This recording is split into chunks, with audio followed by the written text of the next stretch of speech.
মহালয়াৰ দিনাই হ'ব দ্বিতীয়টো সূৰ্যগ্ৰহণ। পূৰ্বে নোহোৱা মহাজাগতিক পৰিঘটনাৰ সাক্ষী হ'ব বিশ্ববাসী। সূৰ্যৰ পোহৰত আকাশত আবিৰ্ভাৱ হ'ব আঙুঠিৰ দৰে। দ্বিতীয় সূৰ্যগ্ৰহণক লৈ জ্যোতিৰ্বিজ্ঞানৰ গণনা আৰম্ভ। অন্ধকাৰময় হৈ পৰিব সম্পূৰ্ণ পৃথিৱী। সূৰ্যগ্ৰহণ আৰু অমাৱস্যাক লৈ শংকিত জ্যোতিৰ্বিজ্ঞানীসকল। পুনৰবাৰ জনাইছোঁ, মহালয়াৰ দিনা হ'ব দ্বিতীয়টো সূৰ্যগ্ৰহণ আৰু পূৰ্বে নোহোৱা মহাজাগতিক পৰিঘটনাৰ সাক্ষী হ'বলৈ গৈ আছে বিশ্ববাসী।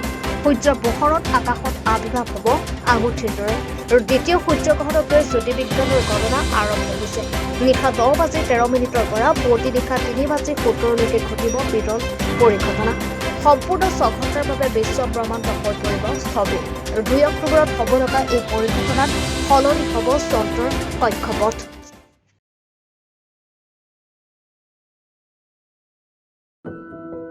এনিভাৰত 24ৰ প্ৰথম প্ৰয়াস।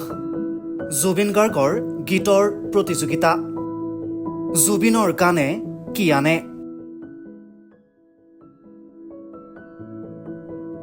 অডিশ্যনৰ বাবে যোগাযোগ কৰক 8638661821 আৰু 8812831556 নম্বৰত।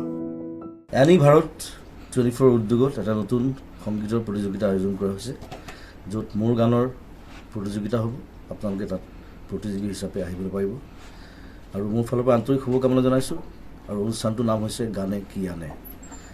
সকলোকে মৰম জনাইছোঁ, সকলোৱে আহক, ইয়াত অংশগ্ৰহণ কৰক। Thank you very much, love U.